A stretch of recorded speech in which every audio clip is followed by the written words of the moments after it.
I created a choice board based off of the content from my first showcase, and that was on the Modern Presidency. So the choice board here, the first square we have watch, and it's a video from the lesson plan.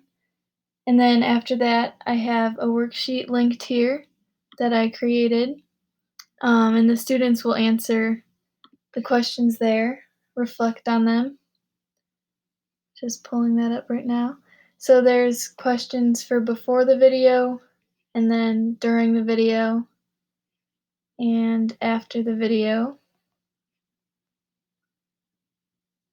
And the after the video question is more of a reflection. And based off of that last question, I'm gonna have them create a poster here in the third box. And they will work in pairs to do that.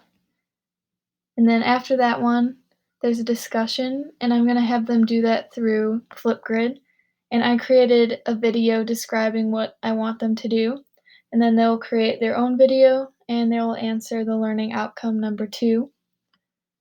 Then we have a study box. I made a Quizlet with some executive functions questions on there, and they will answer those with a partner. Then I have a compare box where they have to choose a current event of their choice and then compare the present platform of the presidency to what we learned in the video and what they did in the worksheet. And they will answer learning outcomes 1 and 3 for that one. Then there's a video project that they will create through Adobe Spark. They will answer learning outcomes 4 and 5. And in this one, I'm giving them a lot of freedom to create whatever they want to. So there's no specific questions because it can be whatever they want. And I'm hoping that will allow expression and engagement. And after that, as a chapter assessment, instead of doing like an exam, I'm having them do a 2 to 3 page reflection essay, answering a few questions. And then lastly, there's a poll, and I made a Slido exit slip poll. And I'm gonna pull that up right now. And there's 3 questions on here, and they will be able to scan either a QR code or enter a code in there. And I'll just pull this up. So here's the QR code, or there's a number code there, which they can join at slido.com. So to start the poll, you just press that. And then once all the students are in there, they'll be able to click on these. And I just had, what board did you find the most interesting, to get their feedback and reflection on that one.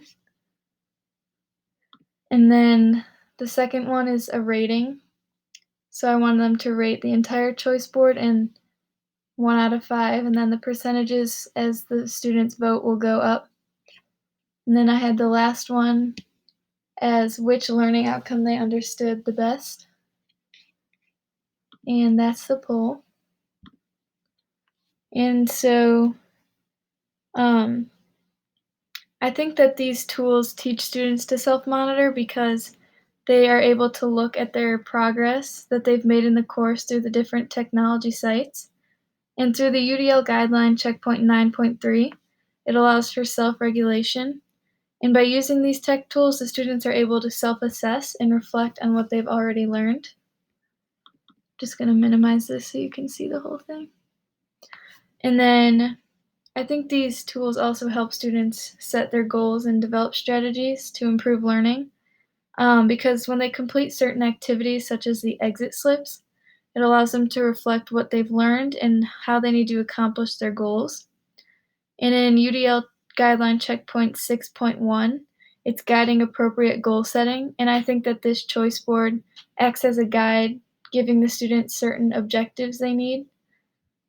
And this tech tool allows me to collect data because I can see the students' reflections on the exit slips, and I can see their quiz scores through Quizlet. And lastly, I do think it gives easier and faster access to feedback because through Checkpoint 5.1, they're using multiple different platforms and tools for media, which allows different personal and instructional feedback.